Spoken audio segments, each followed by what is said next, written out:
विश्व के महानतम दार्शनिकों में से एक सुकरात एक बार अपने शिष्यों के साथ बैठे कुछ चर्चा कर रहे थे। तभी वहां अजीबोगरीब वस्त्र पहने एक ज्योतिषी आ पहुंचा। वह सबका ध्यान अपनी ओर आकर्षित करते हुए बोला, मैं ज्ञानी हूँ, मैं किसी का चेहरा देखकर उसका चरित्र बता सकता हूँ। बताओ तुम में से कौन मेरी इस विद्या को परखना चाहेगा। शिष्य सुकरात की तरफ देखने लगे। सुकरात ने उस ज्योतिषी से अपने बारे में बताने के लिए कहा। अब वह ज्योतिषी उन्हें ध्यान से देखने लगा। सुकरात बहुत बड़े ज्ञानी तो थे, लेकिन देखने में बड़े सामान्य थे, बल्कि उन्हें कुरूप कहना कोई अतिशयोक्ति न होगी। ज्योतिषी उन्हें कुछ देर निहारने के बाद बोला, तुम्हारे चेहरे की बनावट बताती है कि तुम सत्ता के विरोधी हो। तुम्हारे अंदर द्रोह करने की भावना प्रबल है। तुम्हारी आंखों के बीच पड़ी सिकुड़न तुम्हारे अत्यंत क्रोधी होने का प्रमाण देती है।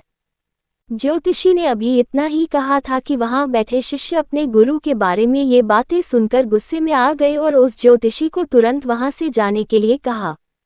पर सुकरात ने उन्हें शांत करते हुए ज्योतिषी को अपनी बात पूर्ण करने के लिए कहा।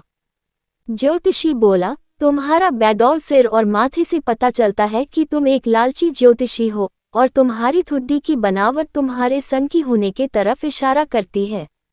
इतना सुनकर शिष्य और भी क्रोधित हो गए, पर इसके उलट सुकरात प्रसन्न हो गए और ज्योतिषी को इनाम देकर विदा किया। शिष्य सुकरात के इस व्यवहार से आश्चर्य में पड़ गए और उनसे पूछा, गुरुजी, आपने उस ज्योतिषी को इनाम क्यों दिया, जबकि उसने जो कुछ भी कहा वो सब गलत है। नहीं पुत्रों, ज्योतिषी ने जो कुछ भी कहा वो सब सच है। उसके बताए सारे दोष मुझ में हैं। मुझे लालच है, क्रोध है, और उसने जो कुछ भी कहा वो सब है। पर वह एक बहुत ज़रूरी बात बताना भूल गया।